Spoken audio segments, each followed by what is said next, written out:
চাকরি চুরির master mind মুখ্যমন্ত্রী। মালদায় এক সাংবাদিক সম্মেলনে এই মন্তব্য করেন ইংরেজবাজারের বিজেপি বিধায়ক শ্রীরূপা মিত্র চৌধুরী।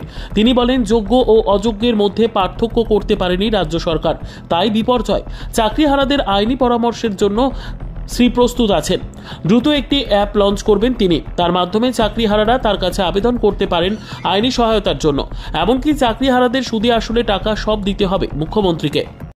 যে শিক্ষা বিভাগ, সেই শিক্ষা বিভাগ ডিফারেন্সিয়েট করতে পারলেন না কে যোগ্য কে অযোগ্য। বারবার কোর্ট চাইল, বারবার তদন্তকারী সংস্থা চাইল, কিন্তু আপনারা করতে পারলেন না। কেন পারলেন না? তাতে আপনারা যদি স্বীকার করেন আপনারাই ধরা পড়বেন। তাই আপনারা আজকে গোলমোল করে সেই তথ্যকে লোপাট করে, যেরকম আরজিকরের ঘটনা হয়েছে সেভাবে আপনারা এতগুলো মানুষের জীবন নিয়ে আপনারা খেলা করলেন। এটাই কি সেই খেলা হবে যে আপনারা এই রাজ্যের যিনি মহানেত্রী, যিনি দলনেত্রী, যিনি এই রাজ্যের সর্বে সর্বা অমনিপ্রোটেন্ট অমনিপ্রেজেন্ট বলে মনে করেন, যার লিডারশিপে, যার ছত্রছায়ায় এই ধরনের ঘটনা ঘটেছে, মাননীয় মুখ্যমন্ত্রী মমতা ব্যানার্জির নেতৃত্বে, আমি আপনাদের এই যোগ্য ক্যান্ডিডেট যারা, তাদের কাছে আমি এই আবেদন রাখছি, আপনারা দয়া করে নবান্নে যান এবং আপনাদের ক্লেম সুদ নিয়ে, শুধু টাকা ফেরত দেয়া, এত বছর কাজ করেছি তাই নয়, সেই টাকার অঙ্কের সঙ্গে তার সঙ্গে 12% সুদ নিন। সুদ নিয়ে সেই টাকা আপনারা ওসুল করুন।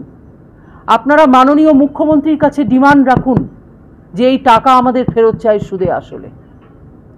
প্রমাণ তাকেই দিতে হবে কে যোগ্য এবং কে অযোগ্য।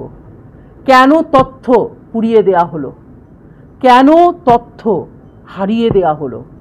তাই আমি আপনাদের মাধ্যমে আমাদের এই যোগ্য ভাই বোনদের জন্য, এই মালদার 1658 জন, তাদের মধ্যে যারা দুর্নীতিগ্রস্ত না হয়ে চাকরি পেয়েছেন, মেরিটের জোরে চাকরি পেয়েছেন, ট্যালেন্টের জোরে চাকরি পেয়েছেন, তাদের পক্ষ নিয়ে বলছি যে আপনারা আমাকে ইমেল করুন। একটি হেল্পলাইন আমি লঞ্চ করছি অ্যাপের মাধ্যমে। সেই হেল্পলাইনে আপনাদের পরিচয়কে কনফিডেন্সিয়াল রেখে আপনাদের আবেদনপত্র জমা দিন। তাই আপনাদের জন্য লিগ্যাল রেমেডি কি আছে, কিভাবে আমরা সেই মাস্টার মাইন্ডকে সু করতে পারি, তার জন্য আমি নির্ভয়া দিয়ে আপনাদের সঙ্গে আছি। মুখ্যমন্ত্রী, মাননীয় মুখ্যমন্ত্রী আমাদের এই রাজ্যে বারবার বলেছেন, টিকিট যেই পাক না কেন আমি হচ্ছি লিডার, আমার নামে আপনারা ভোট দেবেন। উনি নিজে বলেছেন, this is our own confession, আমি বানিয়ে বলছি না। কেন এই দুর্নীতিকে আমরা মেনে নেব? কাউকে ভয় ডর পাই না। মাথায় রাখবেন, এই ভয় দেখিয়ে the politics of fear, the politics of suppression, the politics of violence করতে দেব না।